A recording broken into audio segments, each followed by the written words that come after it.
No, but for real, how am I just finding out the US changes the way that it represents the medal tables back home to make it look like they're winning when they're not? This is like peak USA. Sur les réseaux sociaux, de nombreux internautes s'interrogent sur la manière de classer les pays pendant les Jeux Olympiques. Si le tableau des médailles du CIO plaçait la Chine en tête pendant une bonne partie de la première semaine des Jeux, cela ne semblait pas être du goût des médias américains pour qui... And the US leading in the medal count right now. The USA is leading the way.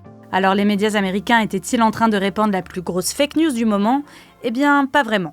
Officiellement, aucun pays ne remporte les JO, explique Peter Coy, auteur d'une lettre d'information sur l'économie pour la rubrique Opinion du New York Times. Ainsi, chacun est libre de classer les pays selon les critères qui l'arrangent. Aux États-Unis, c'est le nombre total de médailles qui prime, explique NBC, alors que pour le site du CIO, mais aussi pour de nombreux pays européens, dont la France, l'usage veut que le classement soit établi à partir du nombre de médailles d'or. Résultat, le 1er août dernier, par exemple, le tableau des médailles du CIO affichait la Chine en première position, tandis qu'au même moment, aux États-Unis, Here's a look at the final medal count of the day. Another big haul for the United States, 4 more golds. Le problème, c'est qu'aucun de ces classements n'est réellement juste, puisque les pays ne présentent pas le même nombre d'athlètes aux Jeux Olympiques. Le simple décompte des médailles favorise largement les pays qui sont les plus représentés. Note Peter Coy au New York Times, balayant ainsi la méthode américaine. Avec 592 athlètes à Paris, soit la plus importante délégation, cette méthode maximise les chances pour les États-Unis de figurer en tête du tableau des médailles. Certains proposent donc un classement alternatif qui rapporte le nombre de médailles au nombre d'athlètes ou d'habitants du pays.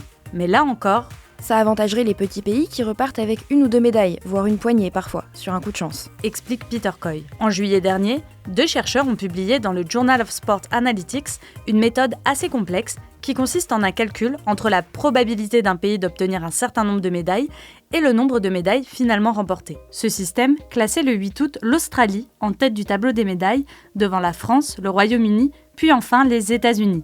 Quant à la Chine, elle arrivait à la 79e position. NBC cite de son côté une méthode proposée par 2 ingénieurs californiens qui consiste à attribuer un nombre de points par type de médaille, l'or valant 1 point, l'argent 1 demi-point et le bronze 1/4 de point. Une technique qui, à la date du 2 août, créditait les États-Unis de 22 points. Ce qui suffit à placer l'équipe américaine en tête, conclut NBC.